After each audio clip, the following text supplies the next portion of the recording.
Entonces, bueno, bien, entonces fíjense, bien, vamos a seguirle dando continuidad disculpen, aquí hay una pequeña incongruencia que dice contenido 3, no, es contenido 4. Este es el pedo de contenido 4. Déjenme revisar un momentico, ver algo acá. Ok, perfecto, muy bien, muy bien. Bien, la semana anterior, bien, que yo les mandé el video, nosotros estuvimos un poco estudiando los modelos empíricos del campo magnético, del campo magnetostático, ¿ok? Porque se supone que uno tiene dos visiones del campo. Una visión del campo que está relacionada con aquellos objetos físicos que tienen propiedades naturales magnéticas, que vamos a ver un poquito más adelante, y aquellos objetos y aquellos fenómenos físicos en los cuales se produce campo magnético estable a partir de una corriente estacionaria. Una corriente estacionaria dijimos que era aquella corriente que no cambiaba en el tiempo. Entonces fíjense, nosotros estudiamos o hemos estudiado hasta el momento dos cantidades del campo magnético.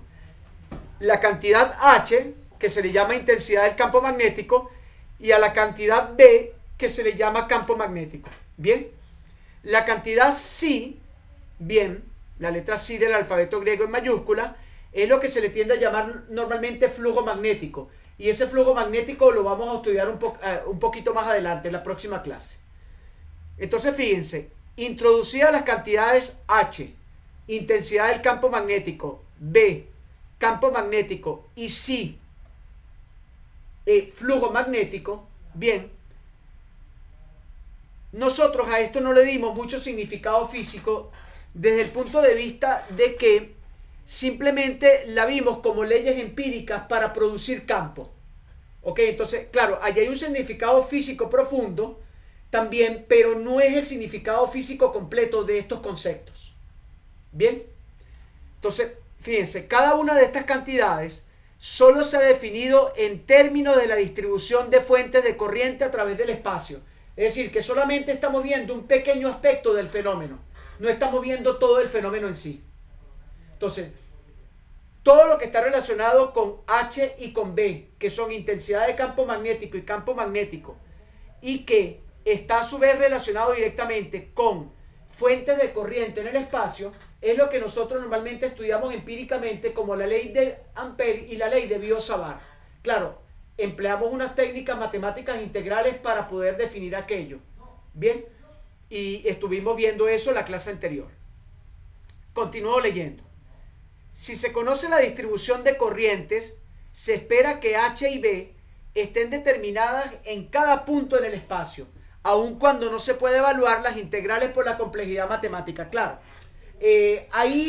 claro, si nosotros estamos trabajando con objetos netamente simétricos, por ejemplo, como un cable de corriente filiforme, bien, o con una esfera o con un cilindro, el cual tenga a lo mejor una corriente superficial o una corriente interna, determinar el campo desde una simetría de esa naturaleza, que es una alta simetría, es muy sencillo.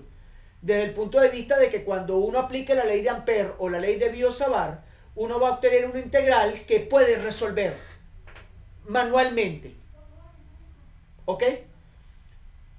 Si el objeto ya deja de ser una corriente filiforme de alta simetría y comienza a ser una corriente que tenga variaciones importantes desde el punto de vista topológico de su simetría, entonces allí hay un problema, porque muchas veces las integrales que resultan de aplicar la ley de Biot-Savart y la ley de Ampère terminan siendo integrales que no se pueden resolver por la vía manual de los métodos matemáticos que conocemos, y hay que aplicar cálculo numérico, y el cálculo numérico nos conlleva a que hay que hacer una simulación computacional del asunto.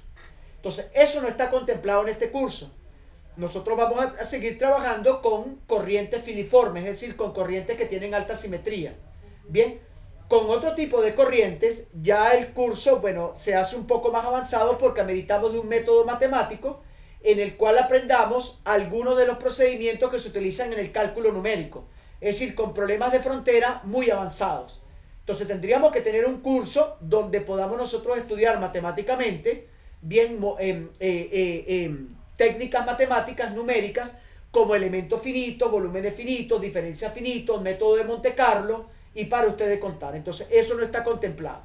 Más adelante nosotros podríamos pensar, si ustedes quieren profundizar en métodos numéricos, bien, porque yo trabajo en el campo de los métodos numéricos, recuerden que yo doy diplomados para la Universidad Central de Simulaciones Computacionales, ¿ok? Podemos más adelante inscribir alguna de las materias electivas del posgrado, de la maestría, y directamente inclinarla hacia la parte de los métodos numéricos. Podría ser métodos matemáticos, pero eso lo decidimos más adelante, ¿de acuerdo, profesoras? Ok. Perfecto, porque es un aspecto de la física de la ciencia que ustedes todavía no han podido estudiar porque los cursos de pregrado, ni siquiera los de ingeniería, profundizan en lo que serían las técnicas de elementos numéricos. Prácticamente en la actualidad, cualquier problema de física o de ingeniería obligatoriamente necesita de aplicación de técnicas numéricas. ¿Por qué? Porque los modelos matemáticos son tan complejos que resultan ecuaciones diferenciales e integrales que no se pueden resolver por la vía manual. ¿Se entiende eso, profesoras? Sí, profe. Perfecto, excelente. Darlene sigue por allí, ¿no? Porque vi que se salió de un teléfono, puso otro, bueno. Ok, perfecto. Continuamos entonces. Bien, entonces hasta el momento hemos estudiado solo un aspecto del campo magnético, que es el que está relacionado con la producción de campo magnético por medio de una corriente estacionaria y de una alta simetría filiforme, es decir, una corriente filiforme, una corriente que es totalmente simétrica en todos los puntos de conducción del cable que la conduce, del alambre que la conduce. Entonces, ¿qué se utiliza para resolver ese problema? La ley de Ampère y la ley de Biot-Savart que vimos en la clase anterior. ¿Ok? Yo les voy a mandar en el transcurso del fin de semana, el lunes, un conjunto de problemas resueltos para que ustedes los estudien.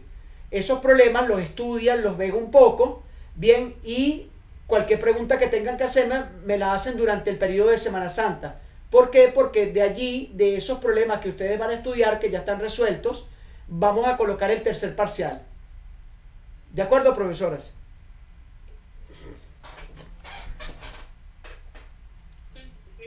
Perfecto. Entonces, ya estudiamos la ley de Biot-Savart y la ley de Ampère. La otra parte del contenido 4 que está relacionada directamente con el campo magnético y los efectos que produce el campo magnético, es decir, los fenómenos que están relacionados con el campo magnetostático, ¿ok?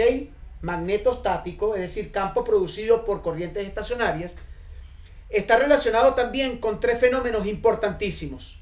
Bien, y con tres campos también de la teoría electromagnética importantísimos. Uno es el concepto de fuerza y torque magnético, que no hemos estudiado todavía. Es fuerza magnética y torque magnético. El otro es lo que está relacionado con los famosos circuitos magnéticos. Ustedes dirán, bueno, profesor, ya va un momentico. Yo toda la vida lo que he estudiado son circuitos eléctricos. Ahora, existe un campo de la física y de la ingeniería que está relacionado directamente con los circuitos magnéticos.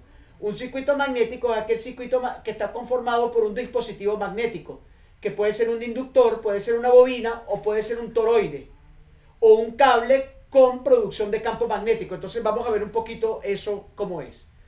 Y por supuesto, dos conceptos importantísimos que son el concepto de inductancia e inductancia mutua. ¿Bien? Ok. Algo me imagino que en un momento determinado han oído hablar ustedes de estos conceptos, ¿no? Sí, por supuesto. Ok, continuamos entonces. Bien, vamos entonces con el primer fenómeno, los dos primeros conceptos importantes que tienen que ver directamente con fuerza y torque magnético. ¿Ok? Entonces fíjense. Experimentalmente se encuentra que una partícula cargada y en movimiento en un campo magnético de densidad de flujo B. Recuerden que B se llama campo magnético o densidad de flujo magnético. Pueden llamarlo de las dos maneras. En el lenguaje de la teoría electromagnética, que es el lenguaje que utilizó Maxwell, se llama densidad de flujo magnético. Lo que pasa es que en todos los libros lo llaman campo magnético. Si ustedes se van libros más sofisticados, como el libro de Griffith, que es un libro para estudiar a nivel de posgrado en física teórica en la Universidad Central, en cursos de física teórica, o se van al Jackson, que es la mamá de todos los libros de teoría electromagnética, allí utilizan el término, es decir, el concepto, la letra B la identifican como campo magnético, como aparece en los libros del CERGUA y en todos esos libros que ustedes han estudiado. Solo a nivel muy alto se le llama densidad de flujo magnético, pero yo quiero ir llamándolo de las dos maneras para que ustedes se acostumbren. El de llamarlo de una manera y de la otra tiene que ver con respetar un poco la manera como Maxwell publicó. Entonces, cuando se habla de electromagnetismo de alto nivel, se utiliza el concepto de densidad de flujo magnético para la B, y a la H se le llama intensidad de flujo magnético. ¿De acuerdo, profesoras? De acuerdo, profe. Ok, entonces, si colocamos una carga eléctrica dentro de un campo magnético, experimentalmente se ha conseguido que la carga experimente una fuerza cuya magnitud es proporcional al valor de la carga, a la velocidad con que la carga penetra el campo magnético, a la densidad del flujo magnético B y al seno del ángulo entre los vectores velocidad y flujo de campo magnético. La dirección de la fuerza se obtiene a través de una regla muy famosa vectorial denominada la regla de la mano derecha. La ecuación número 18 que hemos estudiado nosotros en este curso, en 4 contenidos que llevamos desarrollados, es la famosa ley simplificada de Lorentz. Porque la ley de Lorentz no solamente incluye el término de campo magnético, sino que también incluye el término de campo eléctrico. Y los libros no sofisticados tienen un problema que llaman a esta la ley de Lorentz. Hay que tener cuidado porque esto no es la ley de Lorentz. La ley de Lorentz se conforma cuando yo le sumo a esto una componente vectorial más que tiene que ver con el campo eléctrico. ¿Ok? Porque la ley de Lorentz se manifiesta cuando la partícula sufre los efectos de un campo magnético y un campo eléctrico. Entonces, a esta ley, así como está escrita la ecuación de 18, se le llama la ley de Lorentz débil. Y la ley de Lorentz fuerte es cuando se le agrega el término de campo eléctrico. ¿De acuerdo, profesoras?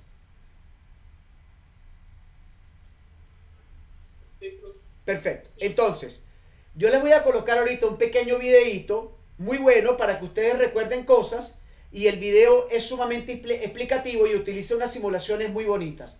Les voy a colocar, les voy a dejar de compartir la pantalla y vamos a ver un momentico el video. ¿Ok? Porque el video es muy significativo, es muy explicativo. Déjenme un momentico, ir acá a una ventana. Ah, disculpen, a una ventana no, a una pestaña.